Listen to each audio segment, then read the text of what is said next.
시공간이 틀어진 거는 상대성이로 몰라도 이렇게 쉬는 시간을 보면은 시간이 다르게 흐르는가 보다 그런 생각을 합니다. 네, 피곤하긴 하지만 또 다시 힘내서 어, 기도하고 말씀 듣겠습니다. 네, 하나님, 영광의 하나님이 우리가 영접했다고 친히 우리 안에 들어오셔서 우리 마음에 사신 것을 감사합니다. 우리가 위대한 분을 우리가 초대하고도 그분이 어떤 분인지 잘 모르고 또 그분의 합당한 교제로 나아가지도 못하고 또 그분이 우리 안에서 얼마나 위대한 일을 행하실 수 있는지도 잘 알지 못했습니다.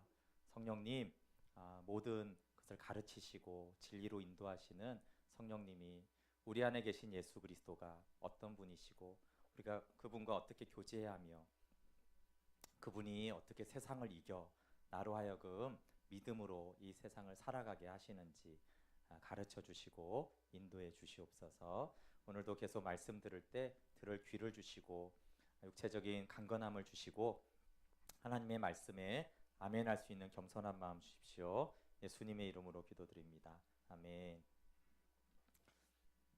네, 우리 그냥 첫 번째 예수님 믿습니까? 이거 질문해서 복음에 설명했고요. 두 번째는 당신 안에 예수님이 계십니까? 너무 물어보면 짜증 날 만큼 쉽고 간단하다고 하는 그 말씀을 다시 새길 필요가 있어요. 저는 계속 신앙생활을 할 때마다 정말 기초가 문제구나. 기초. 아, 이런 가장 기본이라고 말했던 그런 것들 그냥 넘어가지 않고 우리가 처음부터 복음이 뭐지? 예수님은 누구시지? 그분을 영접하는 건 뭐지? 그분이 내 안에 있다는 건 도대체 무슨 의미지? 그럼 나는 어떻게 그분하고 교제해야 되지? 이렇게 그냥 차근차근히 했으면은 얼마나 좋았을까? 근데 저를 돌아보면 저 자체가 좀 그러지 않더라고요. 제가 물론 이제 제가 고등학교 때 교회 나와서 그냥 이렇게 저렇게 듣다가 예수님을 알게 되고 늘 제 관심이 좀 특이하고 신비한 거에 있었어요. 그러니까 제가 이제 선교 단체를 조금 다니면서 뭐 교회에서 듣지 못한 메시지를 들으면 너무 재밌는 거예요. 영적 전쟁, 중보기도, 세계관, 뭐 라고막의 뉴에이지 이런 거 재밌잖아요, 그렇죠?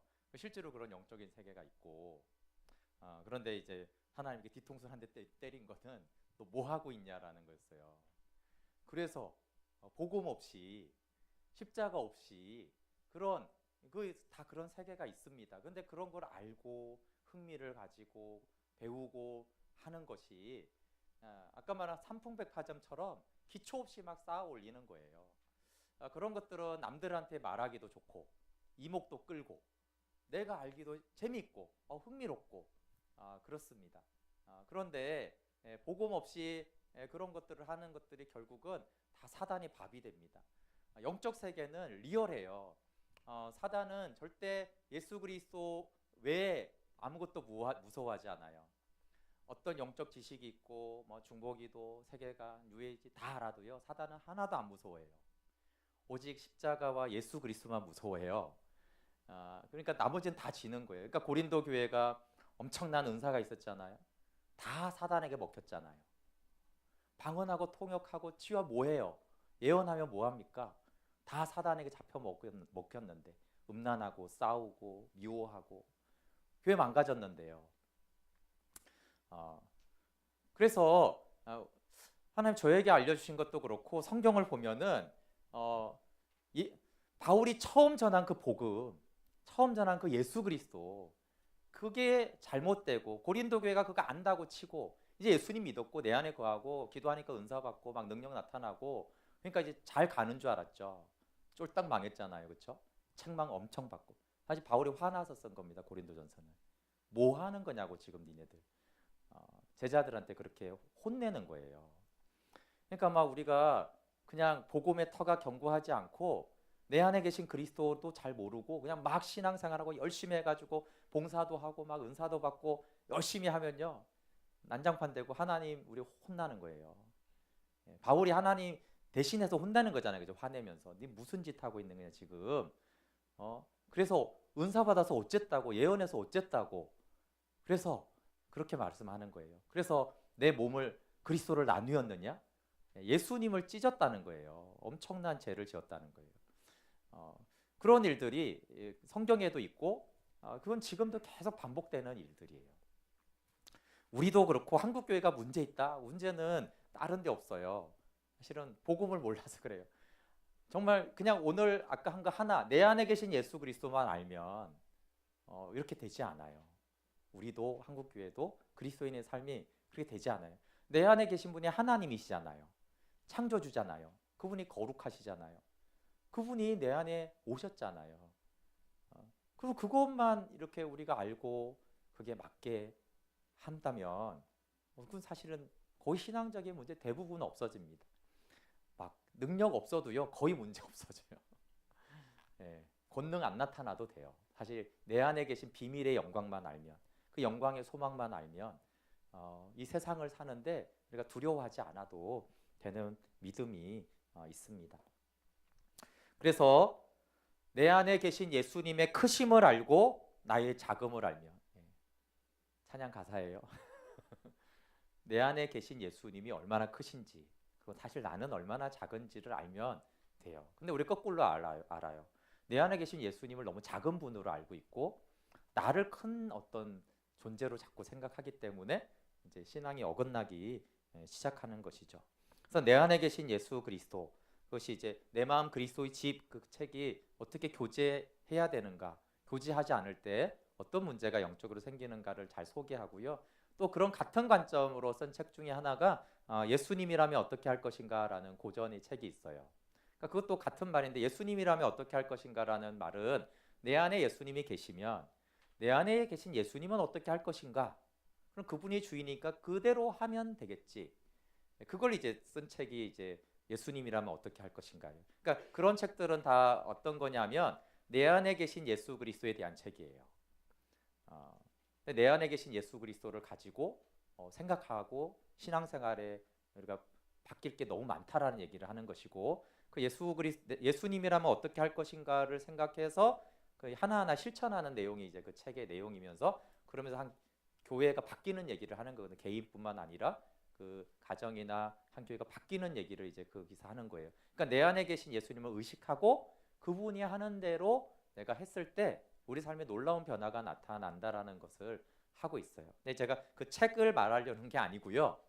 그 책의 핵심은 예수님이 내 안에 계시다라는 게 키워드예요. 그러니까 그거 중에 한 부분이 예수님이라면 어떻게 할 것인가, 그런 거예요.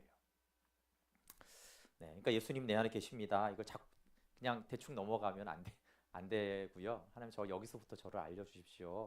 해야 되는 문제입니다. 세 번째 질문은, 당신은 죄 용서함을 받았다고 확신합니까? 네, 죄 사함은 뭐 정말 중요한 문제면서도 또 가장 신앙의 기본이죠. 죄 사함에 대한 신앙의 문제가 있다라면 그 아들 안에서 행하지 않았기 때문에 그래요. 골로새서 1장 13절 14절에 그가 우리를 흑암의 권세에서 건져내사 그의 사랑의 아들의 나라로 옮겼으니 그 아들 안에서 우리가 속량 곧 죄사함을 얻었도다. 그러면 죄사함과 굉장히 관련해서 성경에서 많이 말하는 게 아들 안에서예요. 그 안에서. 그리스도 안에서라는 표현이 거의 동반돼서 많이 따라해요. 그러면 그리스도 안에 있는 것이 무엇인지를 알아야지 이 죄 문제 또한 많이 해결이 된다라는 뜻이에요. 에베소서 1장 7절도 우리는 그리스도 안에서 그의 은혜의 풍성함을 따라 그의 피로 말미암아 속량 곧 죄사함을 받았다. 그냥 죄사함 받았다 이렇게 말하지 않고요. 그리스도 안에서 죄사함 받았다 이렇게 말을 해요. 로마서 8장 1절 2절도 이제 유명한 구절이죠.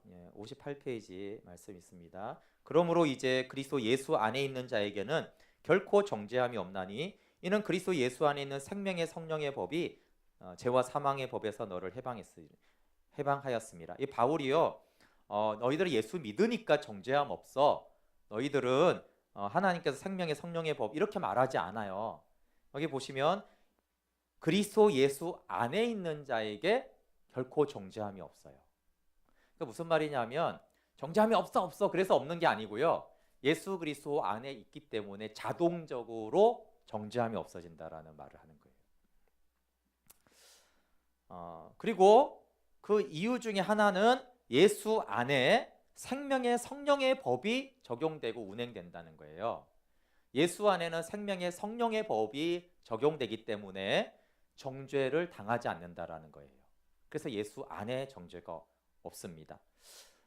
이 말은 우리가 죄 문제를 다룰 때 하나는 죄 사함을 믿는가라는 것이고, 또 하나 그럼 신앙인에게 가장 어려운 것 중에 하나는 뭘까요? 뭐 몇 가지 말할 수 있지만 저는 그 중에 하나가 정죄 문제라고 생각을 해요. 정죄감. 정죄가 우리의 신앙을 갉아먹는 영역은 엄청납니다. 이 정죄 문제를 쉽지 않지만 어떻게 하나님이 처리하시는지에 대해서 우리가 그래도 알아야 됩니다. 물론 복종해서 우리 안에 그리스도의 생명이 드러나게 하는 것이 궁극적으로 정죄당하지 않는 거죠. 죄를 안 짓는데 정죄 안 당하면 되잖아요, 그렇죠? 그렇지만 우리가 연약하기 때문에 죄를 완전히 안 짓는다, 이걸 목표로만 하는 것은 또 매우 어렵습니다. 율법주의가 되고. 정죄는 죄를 지었을 때 죄를 너 죄 지었지라고 하는 음성의 내 안에 내적인 소리잖아요. 그리고 그게 이제 느낌으로 오면 정죄감이라고 우리가 말을 해요. 그런데 정죄와 싸우면 안 돼요. 성경에서 계속 말하는 거는 정죄감이 올 때 정죄감하고 싸우면 안 돼요. 정죄가 올 때 해야 되는 거는 예수 그리스도께로 가는 거예요. 예수 그리스도께로 가서 예수님 안에 거하는 것이 정죄를 다루는 방법이어야 돼요.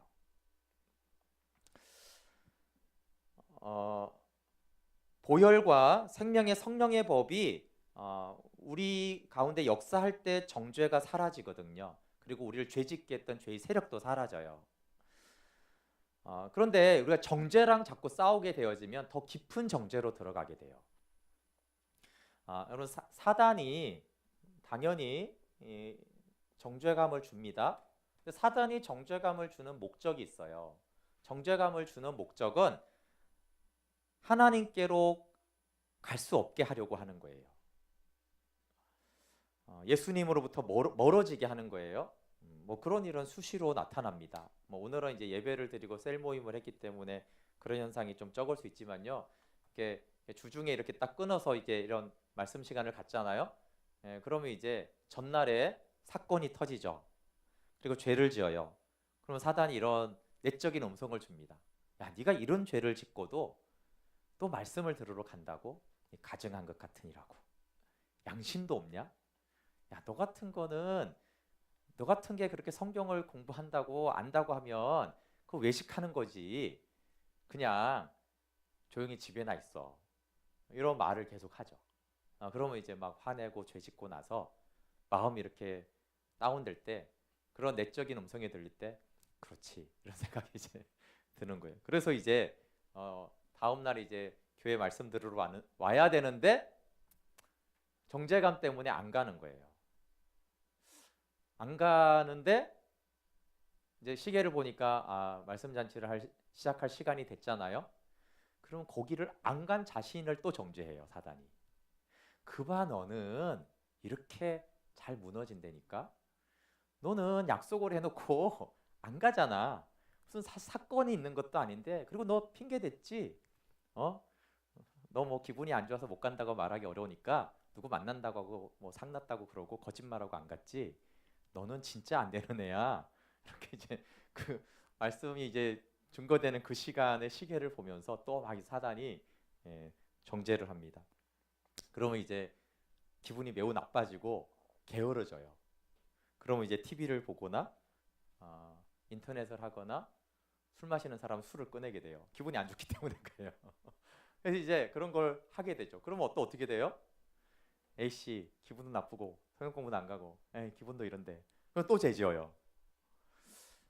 사단이 어떻게 이제 일하는지가 보이잖아요, 그렇죠? 처음에도 죄로 유혹을 하죠. 그래서 죄를 지으면 정죄감을 줘서 어떻게 해요? 하나님께 가지 말고 다시 죄짓게 해요. 그러면 이제 더 정죄감이 들잖아요.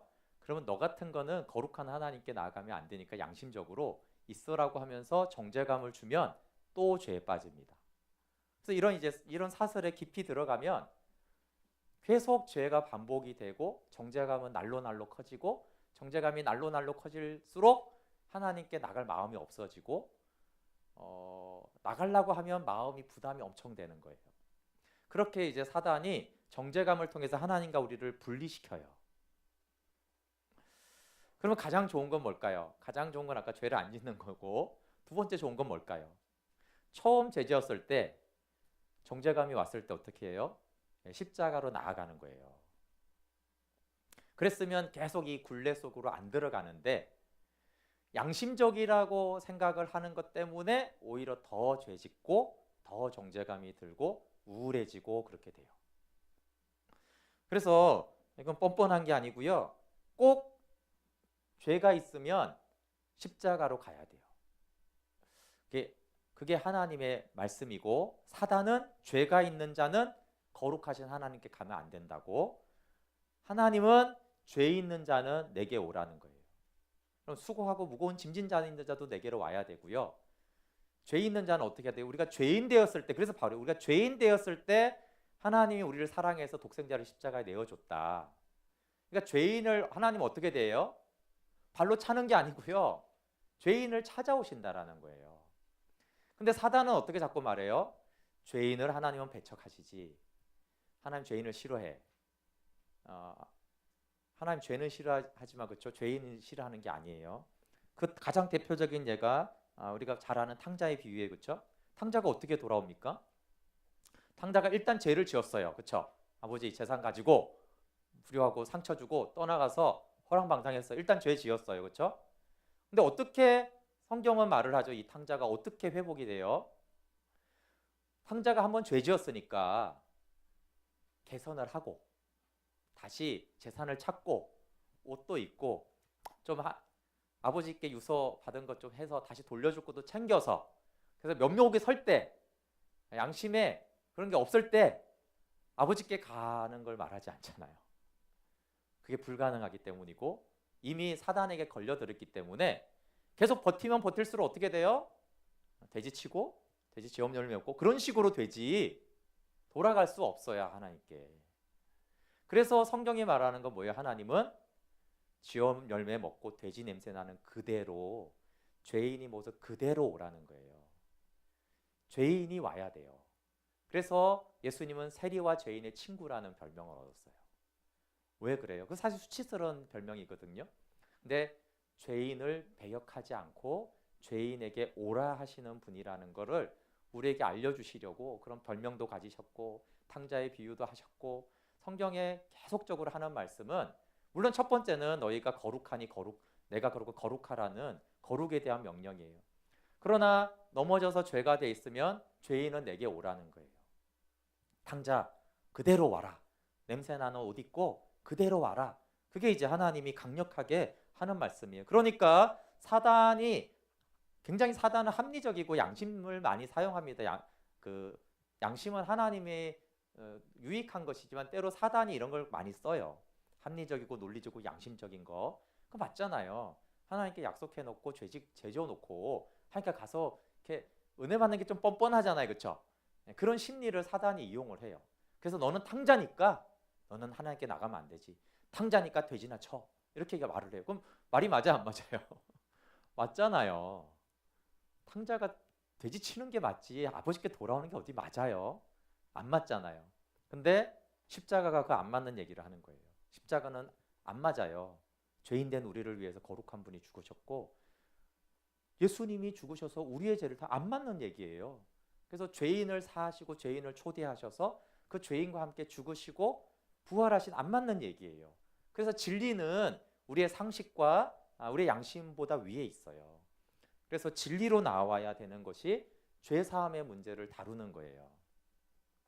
그래서 죄사함 받아서 그래 내가 구원받았지, 그만큼 중요한 것이 정죄감을 다루는 문제예요. 탕자가 왔을 때 아버지가 달려와 안아주시잖아요. 메시지죠.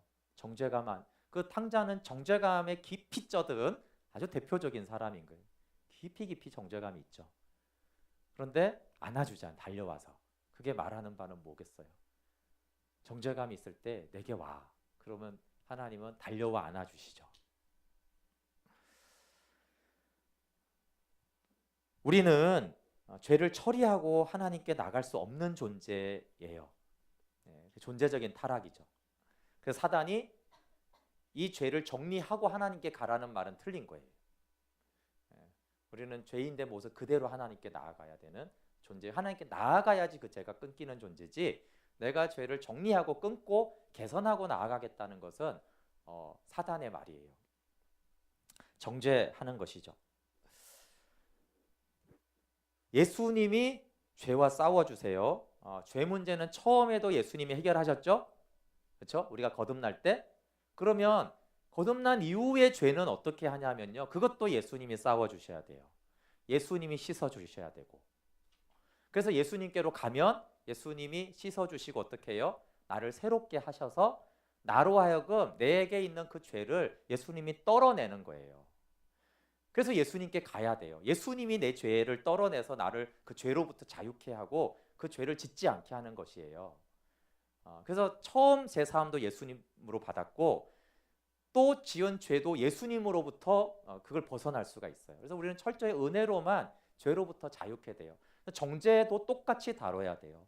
정죄도 예수님께 가야지 예수님이 나를 십자가로 새롭게 하셔서 나에게 성령을 부어주셔서 그 죄를 외면할 수 있는 은혜와 힘을 주시는 거예요. 예수님이. 그래서 예수 그리스도 안에 있는 자에게라는 게 계속 쓰이는 거예요. 죄 사함의 문제와 관련해서는. 정죄하고도 마찬가지예요. 그래서 예수님께 가야 돼요. 그래서 죄 사함을 믿는 사람이 사실 정죄감이 더 많습니다. 이게 좀 약간 그리스도인에게 딜레마 같은 건데요. 아까 예수님이 내 안에 계십니까? 라고 질문을 했잖아요. 그러면 이걸 뭐 얼마나 리얼하게 느끼든 그래도 이제 내 안에 예수님이 계시다라는 이게 조금이라도 있잖아요. 그러면 그렇기 때문에 정죄감이 굉장히 심합니다. 예수 안 믿는 사람들하고 예수 믿는 사람을 잘 비교해 보세요. 똑같은 농도의 죄를 지으면 누가 더 정죄감 가지고 우울증이 빠지고 힘들어하는 줄 아세요? 예수 믿는 사람이 더 그렇습니다. 그래서 이건 심각한 문제인데요. 예수 믿는 사람들 중에 감정적으로 힘들고 우울한 사람이 아주 많아요. 왜냐하면 차라리 하나님 없다 그러면 아주 이 세상에서 아주 비난하는 죄가 아니면요, 사람들이 무감각합니다. 뭐 법의 테두리에 뭐 다 그런 것 이러고 사람들이 죄 짓고도요 잘 살아요. 하나님을 안 믿으니까. 심판도 없고 뭐 거룩한 분이 나를 감찰 안 하니까 그냥 뭐 이 사회에서 뭐 그 정도는 인간들이 좀 해 그러면 사람들도 많이 그러는데 뭐 이렇게 하면서 조금 양심의 꺼리낌이 있지만 그냥 살아요. 그런데 이제 예수님을 믿으면 어떻게 돼요? 거룩하신 사랑이신 예수님 내 안에 계시잖아요. 근데 전혀 법적으로 문제가 없어요. 이제 사회에서 그렇게 지탄받을 일이 아니에요. 근데 성경을 기준 삼으니까 너무 괴로운 거예요. 너무 내가 정말 비참하고 더러운 존재가 된 것 같은, 그것이 이제 예수님이 내 안에 계시고 성경을 믿는다라는 것 때문에 기준이 훨씬 높아졌잖아요. 세상은 기준 자체가 낮거든요. 피해 안 주면 괜찮다라는 어떤 그런 기준이고 성경은 그런 기준이 아니잖아요. 그렇죠? 하나님이 기준이고 거룩하고 사랑하라는 기준을 되니까 굉장히 이제 정죄감이 많이 있어요. 그런데 성경에서는 아까 내 안에 예수 그리스도가 계신 것과 예수 그리스도가 안에 내가 있는 것을 항상 같이 말을 해요.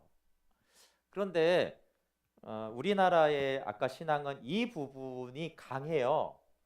제대로 알지도 못하지만. 그리고 이 부분은요 아예 잘 안 믿는다니까요. 제가 질문을 많이 해봤어요. 그러면 거의 많은 사람이 당신은 그리스도 안에 있습니까? 네는 별로 없고요. 노력하는 중이에요. 아니요. 언젠가 되겠죠. 있을지도 몰라요. 여기는 단호하게 예인데 여기는 그러지 않아요. 그러니까 이 비례가 너무 안 맞는 거예요. 근데 죄사함은 항상 어느 배경을 말한다고요? 요 배경이에요. 죄사함은. 정죄 해결은 내가 그리스도 안에 있음의 영적 유익을 알므로 우리가 어떻게 죄사함 받았고 어떻게 정죄로부터 자유케 되어지며 진리가 준 자유를 누리는가에 대한 것이 이걸 아는 거예요. 근데 이 부분을 잘 모르고 이 부분만 좀 알잖아요. 그럼 이 부분은 아까 말한 긍정적인 요소는 무지 많지만 딱 부정적인 거 하나가요. 정죄감이 커져요. 예수님이 지켜본다니까. 예수님 내 안에 있다니까. 아까 말했잖아요. 예수님 내 안에 왔는데 예수님 외면하고 그런 상상했을 때 어때요? 예수님 나한테 서운해하시겠네? 그건 또 정죄감 들 수 있죠. 내 안에 없으면 아무 정죄가 없는데 내 안에 내가 예수님 영접하고 나서 내가 홀대접한 거야? 그럼 내가 잘못한 거네? 이제 이런 잘못한 거네라는 개념이 더 생겨요. 그래서 이제 정죄감이 커지는 거예요. 그래서 예수님을 이렇게만 믿으면 예수 안 믿는 사람보다 더 힘들어져요. 그래서 상당수의 여러 다른 이유도 있지만 예수 믿고 나서 더 힘들어졌다 이런 생각을 할 수 있어요. 그런 생각을 의외로 많이 합니다. 구원받은 건 좋은데 예수 믿고 왜 이렇게 힘들지? 일단 환경 문제는 다 힘든 거고요. 내면이 힘들어요. 이상하게 내면이. 근데 예수 안 믿을 때는 그냥 이런저런 짓 하고 살았는데 왜 이렇게 힘들지? 우울하고 사실 정죄감 얘기에 눌러서 그런 거예요. 근데 그것에 대한 거는 예수님의 죄 사함과 정죄감에 대한 해결과 그분의 사랑. 그러니까 이 탕자 아버지께 반역을 안 했으면 별 정죄감 없는데 반역해서 정죄감이 엄청나겠죠, 그렇죠? 근데 해결은 아버지께 돌아오는 여기서 되잖아요. 그러니까 아버지의 사랑과 잔치를 알면 이 정죄감이 해결이 되는데 이쪽은 잘 모르고 이것만 알아요. 전에는 아버지 유서를 내가 뺏었는지도 몰랐는데 예수 믿고 나니까 내가 아버지 유산을 도둑질한 놈이네?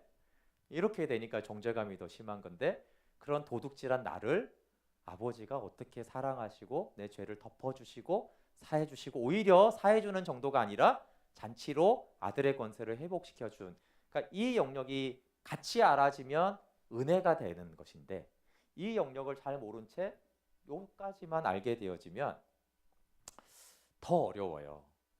그래서 예수님 믿는 것이 내면적으로도 더 힘들다. 그러니까 하나는 예수 믿고 평안이 왔다 이런 사람들이 있고요. 그 평안이 좀 지난 다음에 예수 믿고 더 마음이 우울해다. 그런 현상이 나타나요. 당신 안에 예수님이 있습니까? 죄 사함 받았습니까? 같이 알아야 돼요. 그래서 네. 오늘 당신은 이제 하나님의 자녀가 되었습니까? 조금만 나누고 마치고 다음에 다시 할게요. 요한복음 1장 12절 13절 한번 찾아볼게요. 페이지는 65페이지에 있어요. 당신은 이제 하나님의 자녀가 되었습니까? 라는 부분입니다.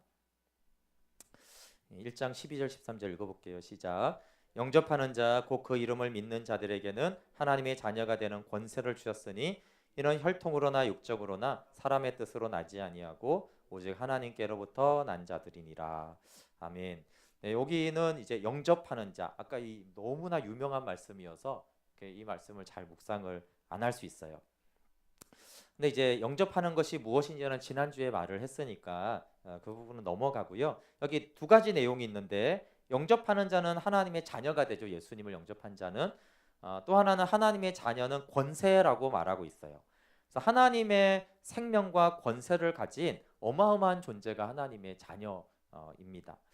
예수님을 영접하면 하나님의 자녀가 돼요. 근데 그 원리를 좀 이해해야 되는데 요한복음 14장 6절에 예수님이 내가 길이요 진리요 생명이라고 했잖아요. 그렇죠? 예수님이 생명이다라는 것은 무슨 말이겠어요? 창세전에 아버지가 아들 안에 생명을 주셨거든요. 아버지의 생명을. 그래서 예수님이 내가 생명이다라는 것은 나는 하나님 아버지의 생명을 가진 자라는 것이에요. 하나님 아버지의 생명이라는 것이에요. 그러면 예수님을 영접하면 어떻게 되겠어요? 예수님을 영접한다라는 것은 하나님의 생명을 받아들이는 거예요. 그래서 하나님의 생명을 받아들였으니까 어떻게 돼요? 하나님의 생명을 가지게 됐죠. 그러니까 하나님의 생명을 가진 자를 하나님의 자녀라고 하는 거예요. 그래서 우리가 물론 입양도 있지만 우리가 자녀 그러면 뭘 해요? 서한이는 누구 생명을 가지고 있어요? 네, 우리 지훈, 윤솔의 생명을 가지고 있는 거죠. DNA, 인간은 DNA로 가지고 있는 것이고 그 생명을 가지고 있으니까 내 자녀다라고 하는 거잖아요. 그러니까 그냥 아이기 때문에 자녀라고 하는 게 아니고 생명이 같아야지 자녀인 거예요. 그래서 하나님의 생명을 내가 영접했잖아요. 예수님이 하나님의 생명이니까. 그래서 그 생명을 내가 받아들였기 때문에 그 생명이 내 안에 있기 때문에 내가 하나님의 자녀가 되는 것이에요. 근데 왜 이렇게 간단한 걸 설명을 하냐 하면요. 실질적인 어떤 신앙 감각에서는 우리가 하나님의 생명을 가진 하나님의 자녀라고 생각하지 않아요. 어떻게 생각하냐면 사람 엄마와 강아지 관계를 대부분 생각한단 말이에요. 네, 요즘 정말 집에서 강아지들 많이 키우잖아요. 그리고 정말 심지어 계속 자녀라고 이렇게 부르는 분들이 너무 많아요. 엄마가 밥 줄게, 아빠 갈게, 형이, 너 누나가 이렇게. 제가 항상 얘기하는데 여러분 강아지 키우는 것도 괜찮고 이뻐해 주는 건 괜찮은데 족보 관계를 가지지 말라고. 족보 관계를 가지면 안 된다고. 왜냐하면 족보 관계는 복음을 흐리는 거예요. 성경은 생명이 같아야지만 가족이 돼요. 반드시. 그게 진리의 문제에 속해요. 우리가 은연중에 강아지하고 사람은 생명이 다르거든요. 내가 낳은 서한이와 강아지는 생명이 다른 거예요. 강아지를 키우면. 그러니까 생명을 가진 내 자녀와 생명이 다른 강아지는 족보상 완전히 달라요. 아니 강아지가 더 이쁠 수도 있죠. 어떤 날은. 자식은 막 대들고 강아지는 이쁜 짓 하면. 그러나 더 이쁘더라도 얘는 내 생명이 없어요. 그게 하나님과 우리 사이에 이게 아주 핵심 키란 말이에요. 우리가 하나님의 자녀인 건 생명이 있는데 많은 사람들이 어떻게 생각하냐면 강아지는 자녀가 아닌데 자녀인 척 받아준 거예요. 인간이. 이해되시죠? 자녀는 아닌데 자녀인 것처럼 그냥 받아준 거예요. 생명이 없는데, 같지 않은데. 근데 하나님이 우리를 그렇게 자녀 삼았다고 생각을 하는 인식이 우리 깊이 뿌리 내리고 있어요. 사실 하나님과 나는 다르지. 하나님은 신이시고 나는 인간인, 창조주고 피조 전혀 다르고 생명이 다른데 인간이 또 내가 강아지를 보니까 너무 이뻐. 그러니까 저거를 그냥 내가 아빠 할게. 이렇게 한 것처럼 하나님이 전능하신 분이 한낱 인간 피조물인 죄인된 나를 보고 뭐 너 내 아들 믿으니까 너 자녀 해줄게. 나를 아빠라 불러. 자, 아빠가 이제 밥 줄게. 이렇게 하나님이 나를 대한다고 생각을 하는 거예요. 근데 여러분 강아지와 자녀는 존재도 다르고 누릴 수 있는 게 엄청나게 달라요. 그래서 성경에서는 자녀로 여겨준다라는 표현이 하나도 없고 낳았다라는 표현을 쓰고 있어요. 강아지는 낳지 않았기 때문에 달라요. 낳은 자녀예요. 낳은 자녀. 낳은 자녀는 생명이 같아요. 요한복음 1장 13절에 뒤에 보시면 오직 하나님께로부터 난 자들이에요. 하나님께로부터 태어난 자라는 거예요. 그리고 히브리서 2장 11절에도 이렇게 있어요. 거룩하게 하시는 이와 거룩하게 함을 입은 자들이 다 한 근원에서 난지라. 그러므로 형제라 하기를 부끄러워하지 않았다. 우리는 하나님께로부터 태어난 존재예요. 생명이 같다라는 걸 설명을 그렇게 하는 거예요. 태어났으니까 생명이 같죠. 근데 하나님의 자녀됨은 권세와 능력을 막강하게 가지고 있는데요. 강아지와 자녀가 누릴 수 있는 관계와 특권이 전혀 달라요. 그래서 우리의 믿음이 달라져야 돼요. 자녀는 이렇게 말한다고 그랬어요. 제가 여러분 자녀가 이제 서환이가 크면 뭐라고 말하는 줄 알아요? 야, 우리 집에 놀러 갈래? 이래요. 유치원 다니면서, 초등학교 다니면서. 네, 늘 하는 말이지만 그게 서환이 집이에요? 서환이가 돈 됐겠어요? 안 되죠? 근데 우리 집이라고 그래요. 그게 자녀된 권세예요. 자녀는 그래요. 네. 자녀가 돈 1푼 안 되고 오직 돈만 써먹었는데 이게 우리 집이라는 거, 우리 집. 우리 엄마 아빠 집에 놀러 갈래 이렇게 말하지 않고요. 우리 집이에요. 예, 제가 늘 말하지만 더 황당한 거는 뭐예요? 엄마 아빠가 스마트폰 사줬잖아요. 근데 뭐라고 그래요? 엄마한테 왜 내 스마트폰을 엄마가 이런, 잘 보세요. 이 스마트폰이 누구 거예요? 엄마 거죠. 엄마 돈으로, 아빠 돈으로 사줬으니까. 자녀가 황당한 말을 합니다. 왜 내 스마트폰을 함부로 그렇게 가져갔어? TV도 그렇습니다. TV를 같이 보면 누구 TV예요? 엄마 아빠 TV겠죠? 근데 조그만 아이가 가져가서 리모컨을 돌립니다. 부모가 보고 있는데 허락도 안 받고 주인 허락도 안 받고. 왜 그렇게 생각해요? 내 거라고 생각해요. 우리 거. 자녀가, 진짜 자녀가 생각하는 개념은요, 대단한 거예요. 그러면 이게 생명이 같기 때문에 그런 거예요. 옆집 애가 와서 그러면 짜증나죠? 그러면 보세요. 우리가 강아지가 아니고 하나님의 자녀고 하나님의 생명을 가진 하나님의 자녀예요. 그러면 어떤 생각이 정상적인 생각이에요? 하나님께 다 누구 걸로 여겨져요? 내 겁니다, 내 거. 그게 자녀의 믿음이에요. 그럼 자녀가, 여러분, 내 방이야 그럴 때 왜 네가 네 방이야? 내 방이지. 내가 전셋돈 냈으니까. 이렇게 안 하잖아요. 그 TV 지가 봐도 왜 내 TV를 네가 보냐? 안 이러잖아요. 밥 먹을 때 어떻게? 이거 내가 사준 밥이야. 알고나 먹어. 안 이러잖아요. 그거 네 거야. 부모는 그런다니까요. 그 부모 건데 네 깨고 내 깨고 너 거야. 이렇게 해요. 그 하나님의 마음이 그런 거란 말이에요. 하나님 우리를 자녀 삼고 생명을 주고 낳았다라는 거는 하나님이 그잖아요. 만물은. 근데 그거 네 거야. 정확히 따지면 하나님 건데 하나님은 네 거라고 하는 거예요. 강아지는 그러지 못해요. 그래서 우리가 강아지 믿음을 가졌느냐, 진짜 자녀된 믿음을 가졌느냐가 신앙생활의 천지 차이인데, 우리는 이제 그냥 명목상 내가 좀 이쁘고 예수님 믿고 봉사도 하고 헌금도 하니까 강아지처럼 나를 자녀 삼아주고, 강아지한테 우리가 일정 걸 주잖아요. 밥도 주고 물도 주고 고기도 사다 주고 가끔 산책도 시키고, 하나님 나한테 그냥 이렇게 그래, 필요를 채워줄게. 밥 주고 물 주고 놀아주고 산책 가자. 너 재밌는 것도 하게 해줄게. 뭐 이런 하나님으로 인식되는 것이 있어요. 네, 그래서 강아지를 자녀라고 부르지 마시기 바래요. 그걸 생각을 해야 돼요, 항상. 제가 강아지가 중요한 게 아니고요. 우리는 하나님의 자녀라는 것에 대한 어떤 믿음이 있는가요? 하나님의 자녀가 도대체 어떤 존재가 된 것이죠? 뭘 누릴 수 있고 어떤 관계, 어떤 사랑을 누릴 수 있는 엄청난 걸 받았는데 우리는 그걸 별거 아니라고 생각해요. 네, 그래서 이 실제를 다시 찾아야 되는 거예요. 우리가 하나님 자녀가 됐으면. 네. 그 믿음을 하나님께 구하고, 하나님을 하나님으로 알고 하나님이 낳은 존재가 나고, 낳았으면 어떻게 대할 것인가? 하나님 나를 어떻게 대할까? 또 자녀된 나는 하나님을 어떻게 대해야지?